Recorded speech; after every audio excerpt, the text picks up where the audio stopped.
Have you ever read or watched a developer update on an upcoming release and thought, I've been listening to these guys talk for 20 minutes, but they've not actually told us anything? We've all been there, like an excited, waggy-tailed puppy desperate to learn anything about the next big project, only to find the developer sounding more like a politician, sidestepping questions, rigidly sticking to the pre-approved dialogue, and the bigger the developer, the worse it seems to get. Perhaps they don't want to make promises they can't keep, but whatever the reason, it's frustrating that developers don't feel comfortable being open and honest about the progress of their upcoming releases or the extent of the content that will be in them. But in this modern world of dodging questions, answering questions we didn't even ask, or even worse, saying nothing at all, a hero has stepped into the light. Blackbird Interactive, developers of the upcoming RTS megalith, Homeworld 3. With their cape flapping in the wind, they released a developer blog that at first glance looks rather innocent and even uninteresting, but don't be fooled. For what they did in this seemingly routine blog post is put other developers to shame. To shame!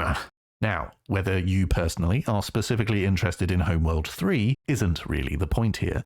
The point is not what they put in this blog post. It's the way they went against the grain, with the level of detail, the tone, the openness, and the goddamn friendliness. I don't even know who this Timothy O'Connell is, but he's so open and almost vulnerable in this update, he's already made it onto my Christmas card list, and I'm even considering inviting him to my mother's birthday in June. So what sorcery has Tim employed here, and more importantly, what could other developers learn from this little Picasso of a developer's blog? Let's break it down. First off, a friend of mine pointed out that it would be unfair to hold indie developers and AAA studios to the same standards in this regard.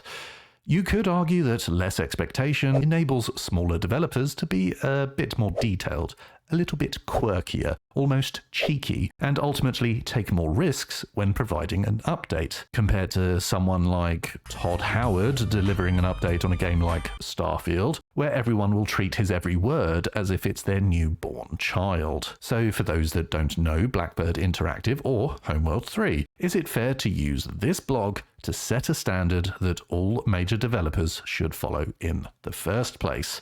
Well, for those of you that have been hiding under a rock since 1999, the Homeworld franchise is kind of a big deal, with a very faithful and demanding following. Many players loved Homeworld, disliked the changes they made in Homeworld 2, and Homeworld 3 is the chance of redemption, which seems to be the story of basically any game released these days. But my point is there's a lot of pressure here. Blackbird Interactive has no room for error. So is it fair to take the lessons we learned here and hold other AAA developers to account? You're damn right it is, and that's exactly what we're going to do. Right, enough faffing about. What did our dear Tim say? Now don't worry, we're not going to read this dev blog word for word, but here's the opening line. We've spent years developing Homeworld 3's gorgeous ships, so it's only appropriate that they explode in equally spectacular fashion. Hi, I'm Tim O'Connell, senior FX artist here at Blackbird Interactive.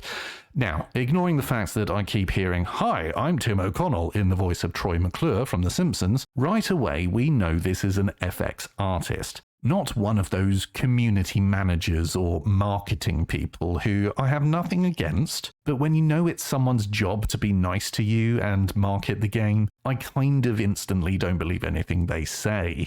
But Tim, is just a hard worker doing FX things. The boss probably said, please step forward if you want to do this week's blog post, and everyone else stepped backwards while poor Tim was busy playing with his wiener.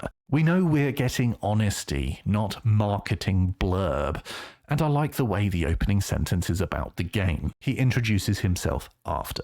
We're off to a good start here, Tim, but this isn't the part where he makes it onto my Christmas card list. Let us continue. Our dear Tim gets right down to business about needing to use the latest technology for better looking FX and damage to the ships in Homeworld 3.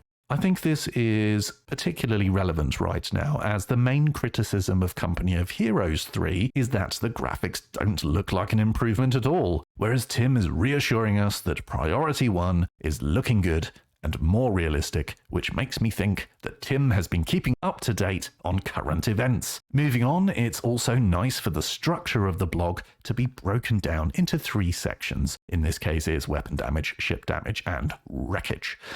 That's nice, but this is where it really starts to get good. We get screenshots, annotated screenshots that actually show us something, that actually relates to what Tim is talking about. In this case, showing us how different weapon damage looks on ships. I love how this isn't just 30 seconds of random gameplay or vaguely interesting screenshots.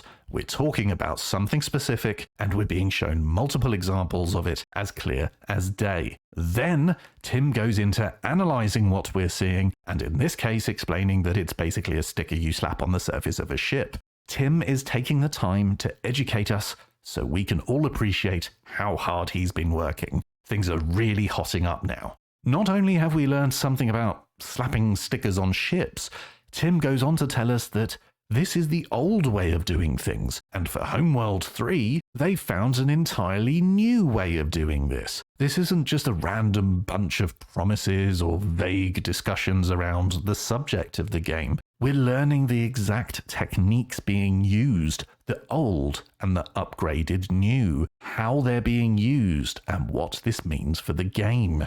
I couldn't believe what I was reading at first, but we're being taught a little bit about FX while he thanks other members of the team. This is why I liked him, and this is all utterly refreshing. But as we move on, it gets better. We get to a video of Tim basically screwing around in the software, showing us how this new damage system looks on a ship. I feel like I'm standing behind the guy in his office while he shows me some cool things about Homeworld 3 that he's not really meant to show me, but it's okay because it's me and Tim and he's on my Christmas card list now.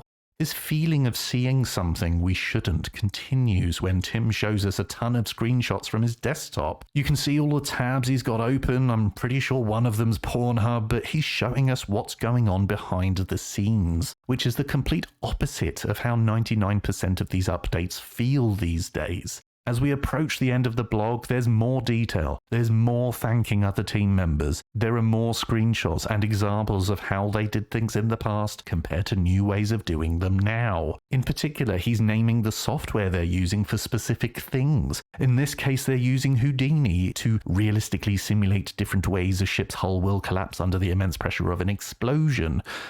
I've no idea what Houdini is, but I'm glad my friend Tim's told me. I can at least Google it now and see which other games use it. A lot of very good games is the answer. There's a very humble ending to the blog about how Tim will treasure the experience for the rest of his life, and a cheeky link to his Twitter, which we can forgive him for. If I had to summarize all of this experience in one sentence, it's like talking to a soldier rather than a politician. It's like talking to Ned Stark rather than Littlefinger.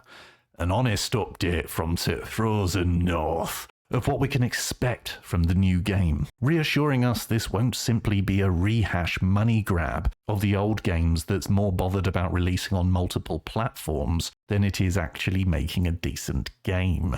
So why does this matter? If you couldn't tell, I quite enjoy highlighting when someone has done a bad job, but rather than admit their mistakes, they hope you don't notice and still expect you to pay full price. But as much fun as that is, we should also highlight when the opposite has happened. Positive reinforcement for hard work that brings us value.